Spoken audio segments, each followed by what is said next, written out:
آپ فرماتے ہیں کہ جب میں چھوٹا تھا تو ایک دریا کے کنارے کھڑا تھا اور میرا اچانک پیر پھسلا اور میں اس میں گر کر کے ڈوبنے لگا تھا۔ ڈوبنے ہی والا تھا کہ کیا دیکھتا ہوں کہ ایک بزرگ آئے اور مجھ کو پکڑ کر کنارے پر لا کھڑا کیا۔ میں نے عرض کیا کہ آپ کا نام کیا ہے؟ تو آپ نے فرمایا کہ میرا نام یحییٰ ہے۔ تو قاضی مسعود کہنے لگے کہ میں آپ کے ساتھ رہنا چاہتا ہوں۔ تو حضرت یحییٰ کہنے لگے کہ آپ میرے ساتھ رہنا، لیکن ابھی نہیں، کیونکہ آپ ابھی علم تحصیل حاصل کرو، انشاءاللہ تم سے میں پھر ملاقات کروں گا۔ غرض یہ کہ پھر میں علم کو حاصل کرنے لگا، مگر حضرت مولانا یحییٰ کا تصور میرے دل میں ہر وقت رہتا تھا۔ 13 سال کے بعد جب میری دستار بندی کا وقت آیا تو میں نے دیکھا کہ حضرت مولانا یحییٰ ابرار مداری تشریف لائے ہیں اور امتحان لینے میں شریک ہوئے ہیں، اور میرے علماء نے میرے سر پر دستار فضیلت کو باندھا اور میرے والد سے اجازت لے کر اور حضرت مولانا یحییٰ مجھ کو اپنے ساتھ لے کر کے سیر و سیاحت کے لیے مجھ کو نجف اشرف لے کر کے پہنچے۔ وہاں حضرت شیخ المشائخ قطب مدار صاحب رضی اللہ تعالی عنہ تشریف فرما تھے۔ انہوں نے مجھ کو حضرت کی خدمت میں پیش کیا اور حضرت شاہ مدار صاحب کے دست مبارک پر اس وقت سیب تھا۔ انہوں نے مجھ سے کہا کہ اے قاضی مسعود، یہ سیب لو اور اس کو سونگھو۔ میں نے اس کی خوشبو کو سونگھا اور اس کو سونگھتے ہی میرا تمام دماغ معطر ہو گیا اور پھر مجھے اس کو کھانے کا حکم ہوا تو میں نے اس کو کھایا۔ میں نے ایسا میٹھا سیب اور ایسی خوشبو کبھی نہیں دیکھی تھی۔ اس کے بعد حضرت نے مسکرا کر فرمایا کہ اے عزیز، انسان کے جوہر میں بھی ایسی ہی خوشبو ہے، اگر وہ خوشبو ظاہر نہ ہو تو کچھ نہیں ہے۔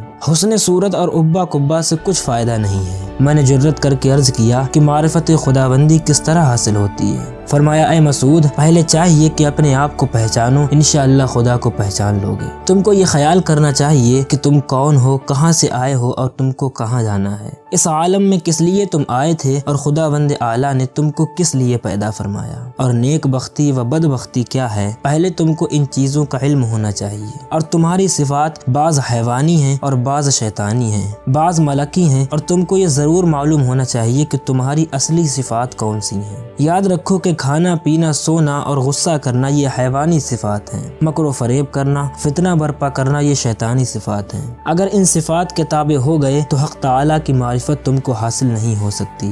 ہاں، اگر صفات ملکوتی تم حاصل کر لوگے تو کیا عجب ہے کہ معرفت خداوندی سے تمہارا قلب روشن ہو جائے۔ تم کو کوشش کرنا چاہیے کہ صفات حیوانی و شیطانی سے نکل کر صفات ملکوتی حاصل کرو۔